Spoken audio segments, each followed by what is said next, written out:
دەمخۆش تەماشەوانین هێژا تورکیە ji peyvajoyek aloz derbas dibe. Li Bakurê Kurdistanê çalakiyên çekdarî teqênî gihiştna radeyek gelek bilind. Her wiha jî metirsîdar. Rewşa welatiyên Kurd di rewşek nexweş û nerehet de ye.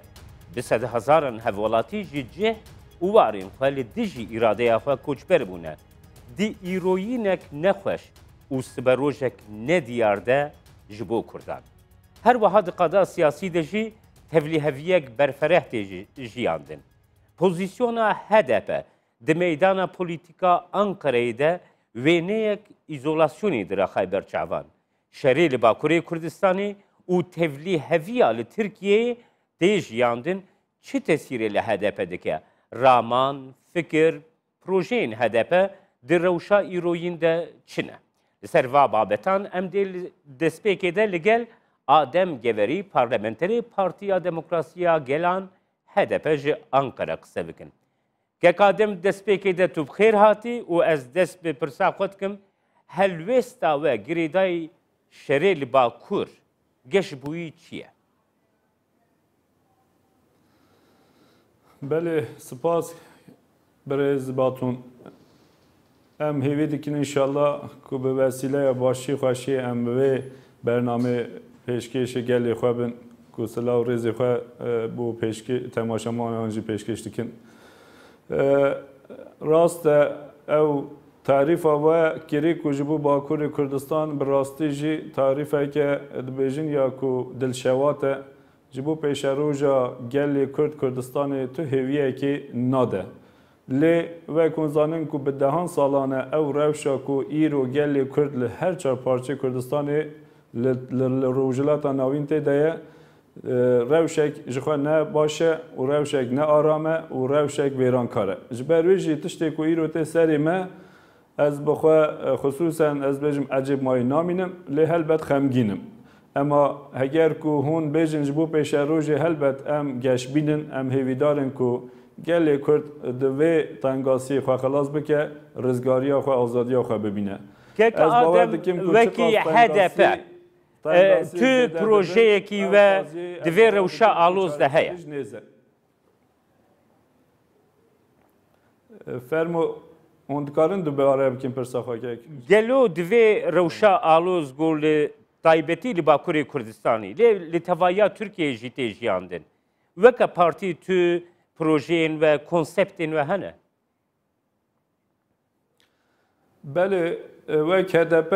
wek hûn zanin ku ji bo aştî aramî ew partî hatiye awakirin bi hevgirtina hemû aliyên Kurdan û hemû em ê bêjin aliyên demokratîk li Tirkiyê bi hev re ji bo ku encamek baş derxînin li parlamentoya Tirkiyê siyasetê dikin bi îradeya gel bi piştgiriya gel. Ji ber wê jî serê HDP armanca HDP plan saziya HDP helbet şeffaf e bellî ye kevş e û pêşerojê dixwaze ku ew meseleya Kurd çareser bibe li Tirkiye jî demokrasî pêkwere bi rêyên aştiyan e. Lê heyf mixabin ev hêviyên HDP ne mümkün e ku îro zû cî bibe lewra hem şerê navbera PKK dewletê hem jî aloziya di navbera em ê bêjin rêxistin û saziyên dewletê ku xusûsen jî piştî ew darbeya leşkeriya 15 tîrmehê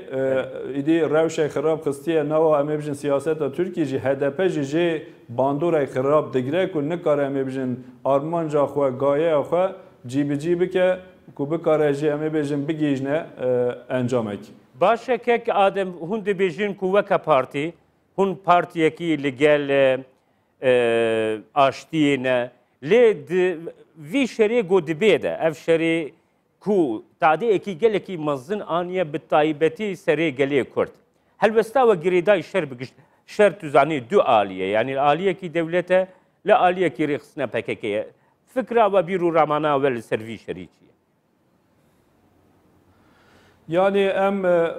ew şerê ku îro diqewime xusûsen ew şerê ku wan mehên dawî piştî heftê Xizîranê li bajarên Kurdistanê pêk tê em li dijî wê ne.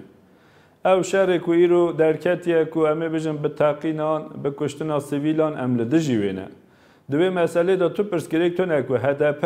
هشوی باوریا و نیریناوی زلاله اما هگر کت جبنگه وی او شهر کو ایرو امی بجن به دهان سالانه حتی کو ام کارم بجن 100 ساله لباکوری کردستان لترکیه دمشه لسر وی تو فکرامت بپرسی او پرسا یا ایرو دکم پرسا شهری گو ایرو دوی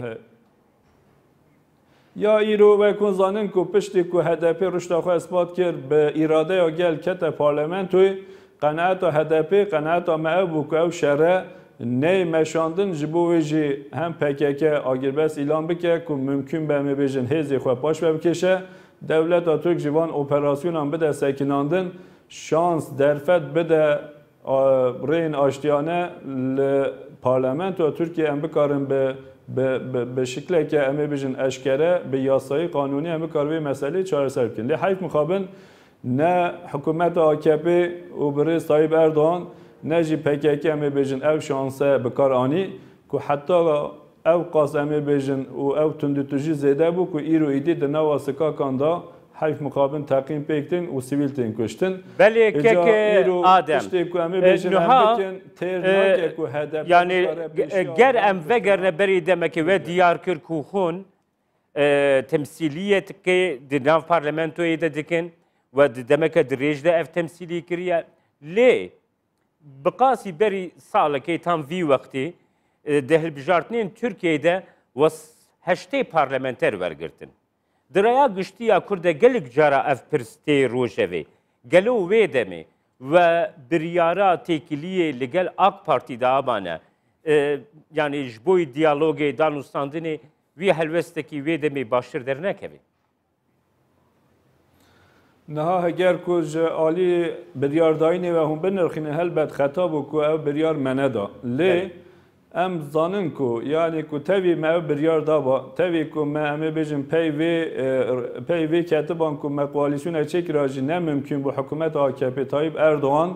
bi me re koalîsyon çêkira lewra qirara xwe berî heftê Xizîranê ji xwe AKP dabû. Rewşa Tirkiye jî, statûya Tirkiye jî, rejima Tirkiye jî derfet nade ku bi Kurdan ra koalîsyonekî hikûmetek çêke. Yan jî partiyek Tirkiye çêke. Ama dîsa jî bi rastiyê heger ku raya min bipirsin divê HDP heta daviyê ji bo ku ew koalîsyonê de cî bigirta ji bo ku hikûmetek a biba divê hevil daba. Ama heyv mixabin HDP divê noxtê de em ê bêjin kêmasma. Ama dawiya davî em zanin ku hikûmeta Tirkiye Partiya AKP Recep Tayyip Erdoğan ne mümkün bu ne bi me ra ne CHP ra ne MHP ra koalîsyon çê nedikir çünkü armanca wan ew bû ku bi serê xwe bibin hikûmet ji bo navê jî yekî mijdarê ji xwe de hilbijartin pêş da qirarayê dabû ku ew hilbijartin jî ji ber ku bi em ê bêjin li ser konsepta şer û pevçûn operasyonan ji ber ku hate kirin hem xisara HDP çêbû hem jî em ê bêjin AKP bi serê xwe karî hikûmeta otorîter çêke hatta ku ev rewşa xirab îro jî meşandin kek adem nuha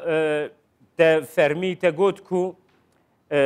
parti yani AK Parti bi Kurdan re koalîsyonê pêk bêne tiştekî ne mümkün bû lê partiya we xwe weka partiyekî Tirkiyeyê bi nav dike û gelek caran kesê ku asıl Tirkin di nav partiya we de parlamenterên ku asıl Tirkin gelek caran dibêjin em gelekî serbilindin گو ام ولات پارێزیê Tirkin. Lê ê Kurd gotinên wisa em ji wan nabihîzin.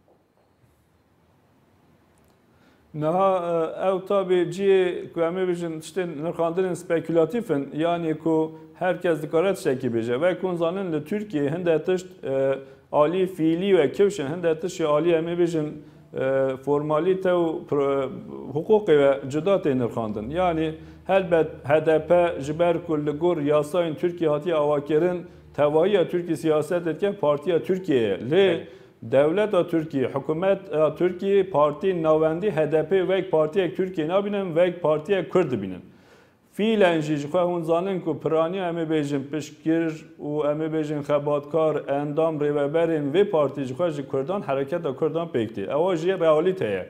Ji ber ku ew realîte berê da ji alî hikûmetê ji alî dewletê tê zanîn HDP çi qas bêje ez garisim jî dawiya dawiyê em ê bêjin yani wek mewda ewa dî mirîşkî em ê bêjin ew me tiştê din dibînin. Ji ber wê jî başa ew parlamenterên we ê ku asıl Tirkin وەکی نمونە ئەز خانم نورسەل دەستنیشان بکەم نورسەل ئایدوان ئەونا vêyekê dizanin ku hilbijêrên wa asıl Kurdin û dengên ku ew digirin ji raya yanî ji Kurdan ji gelê Kurd werdigirin.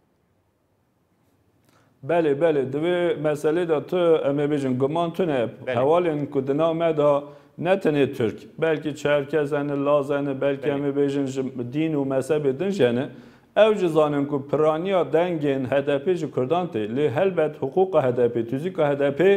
li ser em ê bêjin partiyeke demokratîk partiyeke em ê bêjin Tirkiyeyê hatiye avakirin. Di vê noqtê da jî helbet ez jî wek pêgirek ji wê partî me ez bixwe nerêweberê wê partî me ku temsîlkarên partiyê heger ku bersîva wê pirsê bidin baştirin. Lê di pratikê de ez rehetî dikarim bêjim tevî ku ferq û cidahiya ku di navbera me de hebe jî em zanin ku piştgîr û dengdêrên vê partî piraniya wê Kurdin ema ji bo tevahiya Tirkî siyasetê dike bi nirxên demokrasiyê. Ema dawiya dawî di realîteyê da ji ber ku em ê bêjin ew rewşa şer li Bakurê Kurdistanê her berdewam e ku bi piştgirî û bi pêşengî û bi destê PKK aliyekî jî ji ber ku mesele herî giring li Tirkiye meseleya Kurd e HDP jî li ser meseleya Kurd zêdetir siyaseta xwe piratîze dike ew jî tê vê meعنê ku herkes mevek partiyek Kurd dibîne dawiya dawî ji ber wê jî heyş muqabil li Tirkiye niha HDP ji meydana siyasî ya Ankarayê wisa xuyatke guhatiye îzole kirin. Ev îzolasyon wêneyekî çawa ji bo Tirkiye derdixê holê li gora bahweriyate. Yani ji xwe ew îzolasyon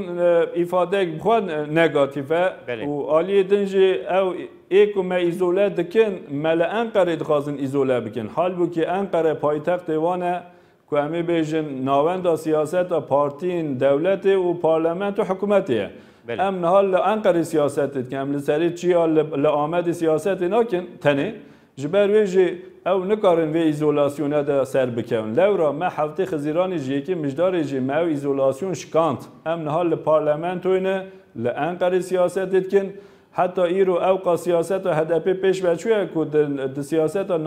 navnetewî de bandora xwe çêkiriye. Ji ber wê jî divê meha qaq HDP meheta bigirin. Bi HDP ra çareserî çêdibe. Ez ji we re bêjim HDP şansê dawî ye. Heger ku HDP jî bi rêv rêbazên aştiyane vê siyaseta xwe nekare bike ez bawer dikim ku hem rewşa Tirkiyê baş nabe hem jî ew şerê ku li Bakur ticar jî encamê nagire û dawiya wê jî nayê. Ji ber wê jî çi qas em HDP rexne bikin jî divê herkes bizane HDP ji bo me herkesî şanseke muhaqqaq divê ji bo ku ew şans encam bigre jî divê em bikarin piştgirî bidin bê ku em HDP'lî bin. Bê ku em ê bêjin em programa HDP yekek neecibînin. Ji ber wê jî ev îzolasyon encamê nagire ve hûn zanin ku delîla wê jî duh şevê me dît. Ev yasayên ku hatin parlamentoyê heta şeveqê em ser vê me müzakere kir davî me nehişt hin yasayên antidemokratik derkevin ne me Belê em ê werne ser vê babetê yek adem em ê werne ser vê babetê ji xwe yan pirsa min jî gireda wê babetê ye hekkarî û şirnex wekî wilayet dimînin ji dervî wê ne babeta qayûman jî diyare got guhertinik wê rûnedê helwesta we di wê babetê de çawa bû ger tu berferehtir bigirê ders. Belê hem li hola meclisê da wek hûn zanin ku me berxwedana xwe ya sivîl demokratîk ya yasayî me kir ku gelek gilî gazin rexne û pêşniyarê xwe me kirin hem jî li komîsyonan da dîsa müzakere danûstandinên xwe yên dîplomatîk me li gel her çar partiyan meşand dawiya dawî bi konsensûs me karî pêşiya van ew qanûnên ku em ê bêjin nedemokratîk girt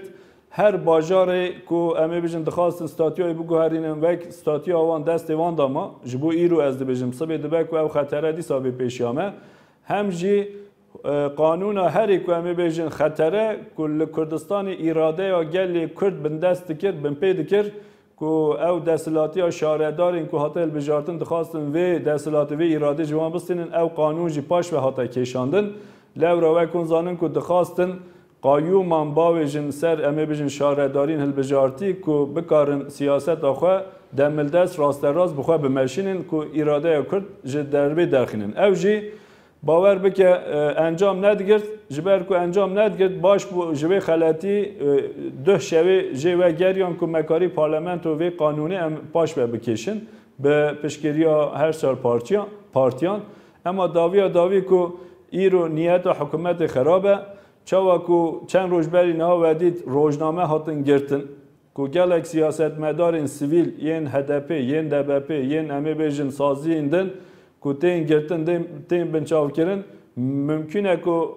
وان روزانه جی کو هنک امی بیجن اپراسیون اندن سر مبین کرن کو بنچاو کرن چی به گرتن چی به کو حتی بلکه امی بیجن پارلمانتر این ما این کو نها دوسیای وان ل دادگاهانه دبه کو وان جی بنچاو بکن جبر ویجی ام به اصرار و باللاوهی ام بانک دکن که او شانسی که ایرو HDP دست خستیه که لسر نوی امی بیجن دموکراسی او قازنج جبو ترکی جبو کردان جی ممکنه که ببه وسیله گر AK Parti بخوازی دستور کوتی ده مافین کردان بیتن زمان ده هون پشتگریا خباته که او سابقه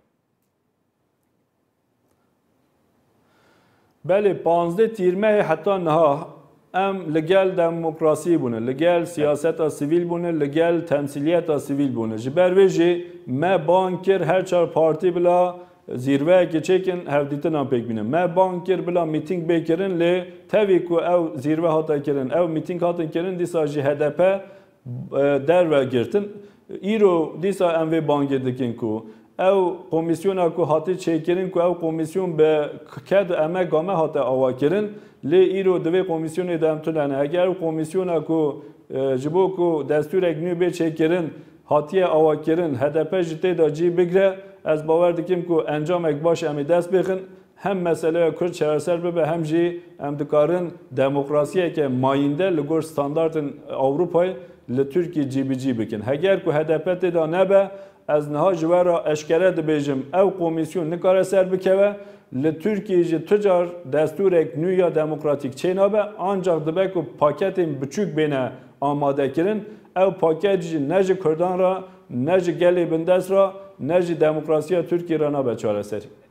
که آدم نها یعنی سپیکولاسیون که گوته گوتن کو دخوا اف ایزولاسیون HDP لسرویه که کو نکاره به خو بگین رایا گشتی و دبن باراجا صدی ده بمینی هر وها منو وی فکر جیت که دروشکی شرده اف شریگو ایرو هی اف آلوزیا ایرو هی گلو هم باور دکن HDP دکاره باراجا کی صدی ده در باز بک بله از باور دکیم که HDP دیسا صدی ده و حتی زیادتر ده دنگ بستینه لی دبه که او ایرو شرط امه بیجن روش آوارته هاته اعلان کردن لترکیه او شهر و پوچون این که امه بیجن به امان تی مشاندن دوی حالی دا اپراسیون این که لسر امه بیجن فتوجی آنتی کردن دبه که درفت نده که HDP بکاره پروپاگاندا یک باش بکه و پیشی همه بگیرتن مبین باراجی دا بیلن اما در روشک آرام دا از باور دکیم که HDP پرسکری که بنده تونه که وی ساعتشون دا ایده لپارلمنت و دی پارتی اک به نوی HDP یانجی لسر نوی انیا دموکراسی دی پارتی اک لترکیه پارلمنت و ترکیه هر هبه اوا نتونه جبو کردان امی بیجن احتیاج جبو دموکراسی ترکیه جی احتیاج جبو ویجی نه ممکنه که دولت بکاره مجه سیاست انقره دور بخه نجی کرد به آلترناتیفن و کنزانن که ام بنده در باز نبینجی سیاست کرد کاره به سر خوشی 40-50 بلکه 60 وکیل آنج خود کاره درخینه به شکلی که دکاره به پارلمنت و کم مخواجی چکه ام اندیشه فکر وی نکشین که HDP بن باراج یانجی سر باراج بکوه او پروبلم جبو متونه اما لپارلمنت و ام خوازن که HDP به وسیله یا کار و خبات نمی بیجن یاسایی که بکاره دموکراسی پیش و بچه بکاره همی بیجن دستور بنگاهین درخینه بکاره پیش و شر بکاره باشور کردستان پرسا رفرندوما سرخوبونه تیکرن ایرو مدیا باشور دجی درکت کو کمیسیون هلبجارتنا جبوی referandumê dibêje ku ew amade ne ji bo pêkanîna hilbijartineke wisa ya ji bo referandumê. Gelo tu wekî parlamenter bir rûraya te bixwe şexsî ji bo referenduma li Başûrê Kurdistanê gorû bide û riya serxwebûnê werbigre wê çi bê?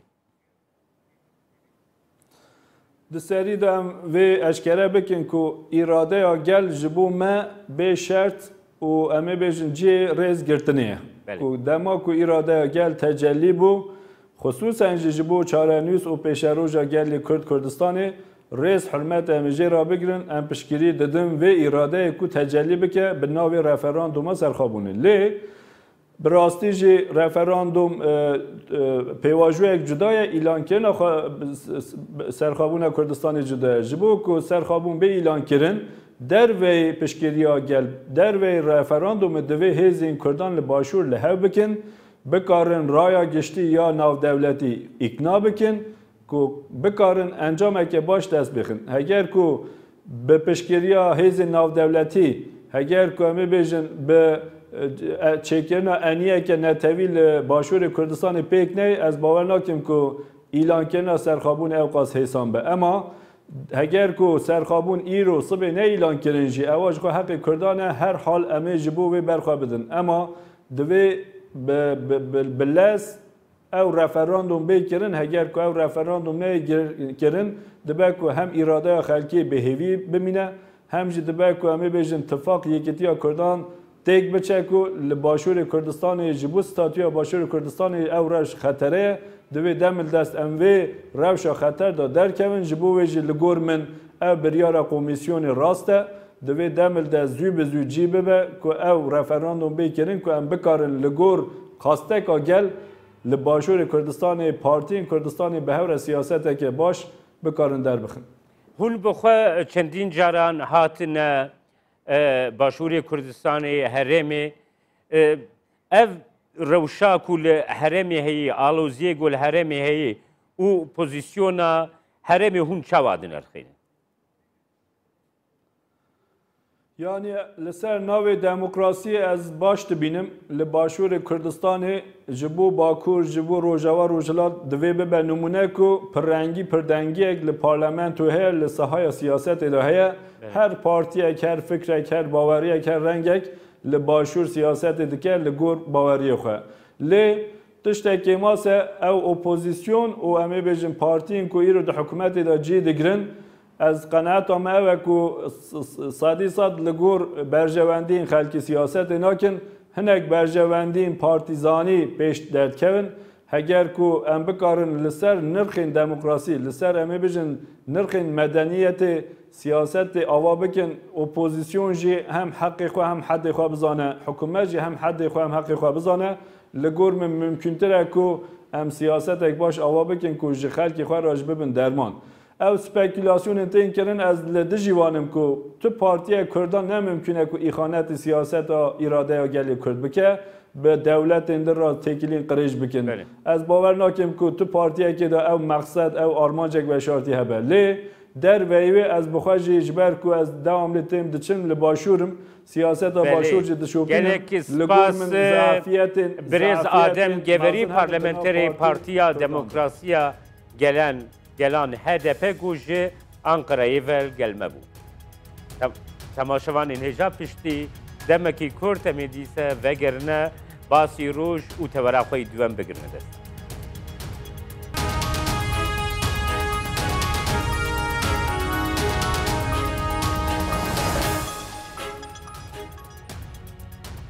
Belê temaşevanên hêja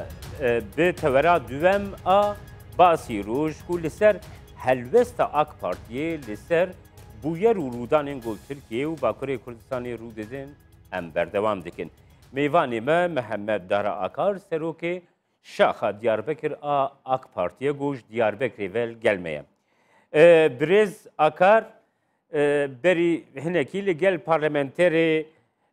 HDP Birêz Geverî me qise kir, heman pirsê ez ji we dikim. Gelo helwêsta we girêdayê ev şerê ku li herêmê Kurdan bi taybetî birêve diçe çi ye? Berê دەستپێکی دا سلااو و حرمەتی خەبوو هەموو تەماشەوانان تینم زمان ji Diyarbekirê dem baş êvar baş e bêjim. Wekî raya giştî zane rewşa Tirkiyê da rewşêka em bêjin ne gor dilê me û ne gor dilê gelê Tirkiye rewşêk heye, rewşêk awarte heye. Sebeb û misebîbê wî jî di 15 meha Temûzê teşebbüsa derber leşkerî li Tirkiye çêbû. Bes bi îrada gelê Tirkiye, tevayiyê gelê Tirkiyê, çi Kurd û çi Türk û çi Elewî û çi Sunnî hemû carê wek tecrübeyê xwe yê salî berî hember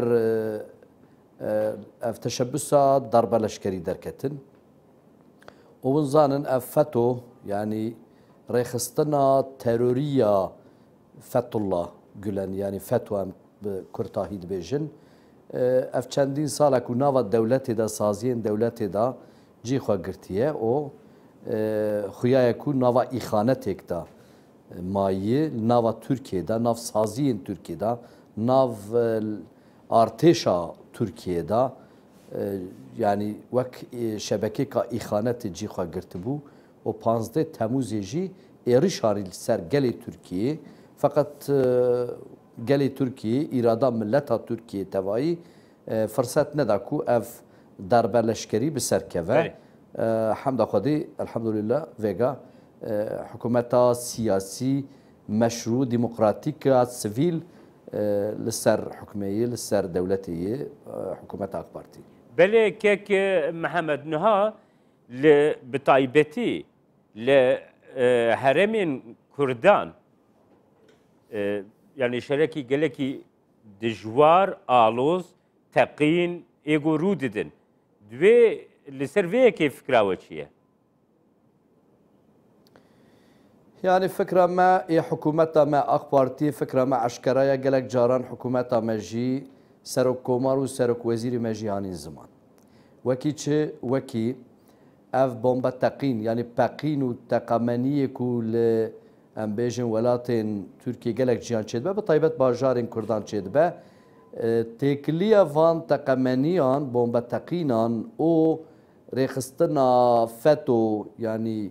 ev Fethullah Gülen terör örgütü yani Tirkiye dibêjin têkiliya wan bi hevrayî o têkiliya van tiştan bi hinek hêzên navnetewî jî hene. Yani evana em karin navê wan jî bêjin Belê kerem ke navê wan dikarî bêjî. Em vêga yani dewletê ku em karin bêjin di NATOyê de cî xwe girtine qaşo her wekî dostê Tirkiye ne feqet xuyaye ku ev dostaniya xwe naynin cî. Mesela em karin bêjin Amerika çima Fethullah Gülen ev sûcdar teslîmê Tirkiye çima nake yani. Piştî derbar leşkerî ev dostê me yê ku em ji wan yani piştgiriyê dixwazin bo demokrasiyê yani li dewletêk da nav dewletêk da hikûmetêka meşrû hebe li hember hikûmeta meşrû derbar leşkerî çêbibe lazim e ku hûn dikarin bawer bikin ku Amerîka û Yekîtiya Ewropa bixwaze tevlî heviya li Tirkiyeyê pêk bêne. Yani em şikê me gumanê me henin em dibên ku gere lazim e ku şeva pêşîn û rojên li pey wî Yekîtiya Ewropayê û Amerîka pişta Tirkiye bikirana çünkî li Tirkiyê ev hikûmeta ku heye sedî 51 ray girtiye deng ji milletê girtiye îrada milletê temsîl dike. Ev yek ê duyemîn ev yani opozisyona Tirkiye em bêjin muxalefet partiyên muxalefetên Tirkiye jî pişta hikûmetê dikin. Yani sedî not em bêjin belkî bêhtir Kurd jî têda herkes têda yani mesela em karin bêjin HDP jî dijî derbe leşkeriyê derket wî jî pişt da hikûmeta sivîl ya demokratîk. Pekî çima Yekîtiya Ewropayê û Amerîka çima şermezarî bo vê teşebbüsa derba leşkerî nakin çima ev sûcdaran teslîmê Tirkiye nakin çima pişt daha zêde nadin demokrasiya Tirkiye çünkü Türkiye nav 14 sal hükümeta AK Parti'da bo demokrasiye, bo mafê insan û mirovahiyê, bo sivîl bûnê gelek gav avêt û 3 sal باشە ئەس پرسێکی وسا بکەم برێز محەممەد دارە ئاکار گەلۆ ئەv ڕەوشان و یا تورکیە کو تە بخۆژی ڕسمێ وێ نادانی یعنی وها دەردەکەوێ سەرۆ کۆمار ئەردوغان ژی دیار کرد و ئەv یەک وێ دەردەخەی پێش گو divê guherînên bingehîn li Tirkiye pêk werin. Gelo divan guherînên bingehîn de hûn amade ne pêngavên mezintir ên demokrasiyê bavêjin bi taybetî jî di pirsa Kurd de nasandina hin mafên Kurdan di Sûriyê de binav bik. Bêguman çünkü ême gotin ne kiryarê me li berçavanin pratika AK Parti'ye li berçavane AK Parti hükümet AK Parti di 14 salan da ji bo çareserkirina pirsgirêka Kurd gelek gavên zêrîne avêt. Wek hûn zanin nav 9 sal ev Cumhuriyet Komara Tirkiyeyê kesê teşebbüs nekir ku vê meselê çareser bike. Hikûmetê rîskeka gelek girîng da ser milê xwe pêvajoya aştiyê hûn zanin rêk û pêk kir bi İmralî re, bi Qandîl re, bi HDP re, bi saziyên Kurdan re yani her kesê re hevdîtin çêbûn bo çareserkirina vê mesela Kurd bi samîmiyet û bi durustî vê karûxebatên çêbûn û wek wizanê serokkomar jî got ji erbe jî ez ê vexwim ez ê vê mesela Kurd çareser bikim. Feqet hûn zanin di salek berê 23 meha Temûzê ê 2015 PKK li Ceylan Pınarê û li Diyarbekir 4 heb polîs şehîd kir û dest bi şer kir. Piştê wê şerê jî li Tirkiye şer çêbû. Yani ev daxwaziya hikûmeta AK Partî nebû. Hikûmeta AK Partî eger şer bixwestana çima 3 sal pêvajoyê yani bajo. Kurd xwe mexdûrê vî şerî dibînin. Mal, war, milkên Kurdan ji destê wan çûne. Gelek tişt hatine serê xelkê. Êşeke gelekî mezin di jê xelkê sivîl ê Kurd. Gazin ji vî şerî dikin. Hem ji aliyê dewletê dikin, hem jî ji aliyê PKK dike xelkê sivîl. Gelo hûn xelkê fêm dikin di vê babetê de. Bêguman em got didin xelkê sivîl gelek caran serok wezîrên me hatin vir, serok komar hat Diyarbekirê, hat Herêmê, wezîr û em bêjin gelek parlamenter hatin ew ê dîsa bên. Yani ev mesele webalê wî li ser milê PKK em vêgare lazim e ku binê xêz bikin. Çünkü ev şer bi destê PKK hat yani dîsa destpêkirinê.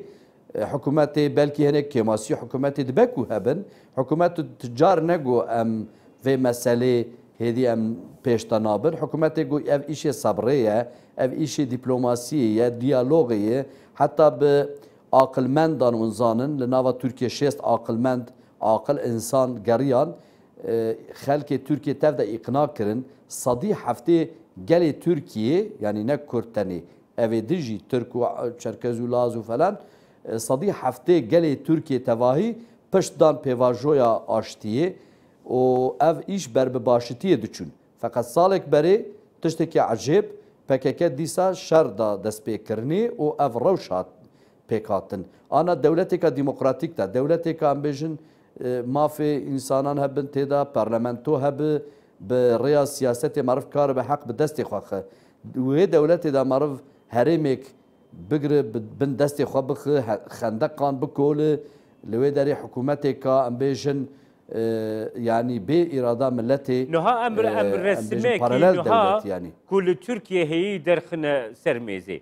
Di vî resmî de HDP dibêje ku ew siyasetê tê îzolekirin. Ji hevdîtinên li gel yani sê partî hev û dû dibînin AK Parti, CHP, MHP lê HDP tê îzolekirin, çalakî têne kirin, têne îzolekirin û dibêjin bîr û rayê xwe jî em nikarin bigihîne raya giştî. Mesela Rojnameya Özgür Gündemê hate girtin, کەسێن دن ئێک و مەدەی دەکارتکن لەسەر وان تعدە هەیە گەلۆ بیر و ڕایەوە سەرێ بابەتێ چییە برێز ئاکار بله ونزانن ده هفته حزیران 2015 دا توایی ترکیه فرصت کا پر زیرینه دا HDP به کردان گلک کس جترکان ج روج آوایا ترکیه انسانان رای دا HDP گوبرا بنده در باسکه برای HDP هر پارلمانتوی برای سیاست سیویل یا دموکراتیک مثلا کرد چاره سر بکه فقط HDP ده هفته حزیران دا شانسک جدستی خو برده و شوی وقتا کو حکومت یعنی HDP یعنی رایدارن HDP یعنی بیشن سروکی HDP و چاقه و شوی بگوتانا ام جبو دموکراسی بو چاره سرکنا پرسکری کا کرد بو قانون بنگهینی کا نو ام حاضرن آمادنه برا حکومت پروژه خبینه ام لسر وی خبردن با آخفن اگر ام پی اقنابن قانع بن ام پشت بدن حکومتی وار نکرن شوا هفته حزیرانه صلاح الدین دمیرتاش اشکرا کرگو قطعیا ام پشت نادن حکومت آق پارتی یعنی شانسک فرصتک ندان حکومت آق پارتیه خلق ترکیه توایی شانس دان HDP گوبره هر پارلمانتوی داوی مثلا حلکه فقط HDP وی شانسی ندان ترکیه آماده به روسیه را به ایران را به سوریه را نزدیکی دینه تنی گو کرد مافی خو بدست نخن گلو راست اف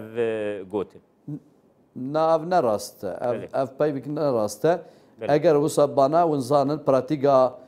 باشورا کردستانی هیه هریما کردستان عراقی هیه ونزانن حکومت آق پارتی جی دولت ترکیه جی تکلی و علاقه خواه دیپلماسی خواه به هریما کردستان عراقی را خورد که هر روزی ده زیده پیش وده به ترکیه تهدید نابینه یعنی حق کردان یا دستکوتی کردان جخواره تهدید نابینه فقط ترکیه اویا تهدید دبینه اگر اف مثلا بجند روجاوا کردستان دا یان باکور سوریه دا اف yani statüya ku çedbe jibo Türkiye tehdit nebe Türkiye çmavi tehdit bibine yani jur eriş çedbin jüvedere bombet nava Türkiye'de takın yani Türkiye Kurdan tehdit nabine jibo هون بخوا سروکی شاخا دیاربکری آنگو سروکی یک جی گرینگترین باجارین کردانن تکلیین حرم لگل